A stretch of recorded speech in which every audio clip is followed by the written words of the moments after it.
গরম কিন্তু আবার দেদারসে পড়া শুরু করেছে। রোদটা কিন্তু ভীষণ কড়া করে উঠছে, গরম তো কি পরিমাণ হচ্ছে। আর এই গরমে কিন্তু আইসক্রিমের জুড়ি মেলা ভার। আর আইসক্রিমটা যদি হয় একটু টক মিষ্টি স্বাদের তাহলে কিন্তু খেতে অসাধারণ লাগে। ছোটবেলায় ক্লাস 4 পর্যন্ত নানুদের এলাকায় পড়াশোনা করেছি। তো নানুদের ওখানে প্রাইমারি স্কুলে একটা মহিলা আইসক্রিম বিক্রি করতো। তো ওনার কাছে সবসময় টক আইসক্রিম থাকতো। তার মাঝে 3 ধরনের আইসক্রিম ছিল। একটা ছিল খয়েরি কালার, একটা ছিল সবুজ কালার, একটা ছিল অরেঞ্জ কালার। তো সবুজটা ছিল লেমন ফ্লেভারের, খয়েরিটা ছিল যে তেঁতুলের, আর হচ্ছে এটা তো অরেঞ্জ ফ্লেভার ছিল। তো তিনটা আইসক্রিম ছিল টক টক। তো সাথে উনি লবণ মরিচ দিয়ে দিতেন ওই টক আইসক্রিমটার সাথে। তো ছোটবেলায় বেশ ভালোই লাগতো। তখন আইসক্রিমের এতটাই পাগল ছিলাম, বৃষ্টি পড়ছে ঝুম তারপরেও আইসক্রিম কিনে খেতাম, ওরকম ছিলাম। আর এখন তো আইসক্রিম ওরকম একটা পছন্দই করি না। বাসায় সবসময় আইসক্রিম বানায়, সেটা হচ্ছে বাসার মানুষদের জন্য, আমি তত একটা পছন্দ করি না এখন আইসক্রিম। তো আজকে ভাবলাম যে ছেলেবেলার সেই স্মৃতিটা একটু চেষ্টা করি যে আমি পারি কিনা। সেজন্য বাসায় তেমনিতে ট্যাঙের শরবত আমাদের বাসায় ওরকম একটা খাওয়া হয় না, বিশেষ করে আমি ওরকম একটা খাই না, সেই জন্য আমি সবসময় লেবুটাই প্রিফার করি। তো এমনি 2টা ট্যাঙের প্যাকেট এনেছিলাম। তো এনে সেখানে ট্যাঙের প্যাকেট দিয়ে দিলাম একটু স্বাদ মতো চিনি, তারপরে হচ্ছে 2 গ্লাস পানি দিলাম, আর হাফ চামচ দিয়েছি কর্নফ্লাওয়ার। বেশি কর্নফ্লাওয়ার দিলে কিন্তু আইসক্রিম যেটা হয় এটা বাইন্ডিংটা একদম কেমন নরম নরম হয়ে যায়, মানে কুলফির যে টেক্সচারটা ওইরকম নরম হয়ে যায়।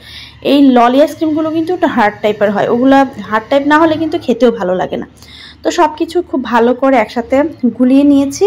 গুলিয়ে নিয়ে মনে হলো যে কালার আসছে না, তখন অন্য একটা ড্রিঙ্কসের প্যাকেট দিলাম, এটা কুলমি না কি যেন একটা, কালার্সের জন্য আর কি। আর এমনিতে তো এখানে লেমন জুস দিলে অনেক ভালো হতো, সরি যে অরেঞ্জ জুস। তো আমার কাছে লেমন ছিল, টকটা একটু বেশি করতে চাচ্ছিলাম, তাই আমি একটা বড় সাইজের লেবু দিয়ে দিয়েছি। দিয়ে চুলার মধ্যে দিয়ে জাস্ট শুধু একটু বলক নিয়ে এসেছি। বলক আসার পরে 2 মিনিট একটু জাল করে নিয়ে নামিয়ে নিয়ে ঠান্ডা করে নিব। আপনারা কারা কারা আইসক্রিম খেতে পছন্দ করেন বলেন তো? আর এই ললি আইসক্রিমগুলো কার কার পছন্দ? আইসক্রিমের তো ভ্যারাইটির অভাব নেই, ঠিক না? দুধমালাই আইসক্রিম, নারকেল আইসক্রিম, তারপরে হচ্ছে কুলফি, কত আইসক্রিম। তো আইসক্রিমটা নামিয়ে আমি একটু ঠান্ডা করে নিয়েছি, তারপরে মোল্ড নিয়ে নিয়েছি। মোল্ডে আমি ঢেলে নিচ্ছি আইসক্রিমটাকে।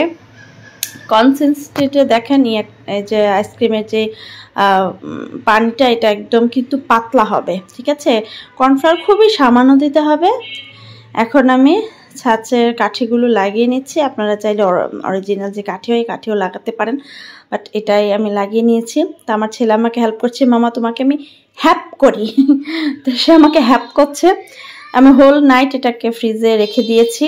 তারপরে আমি তো খুলে দেখেন বেশ হার্ড হয়েছে।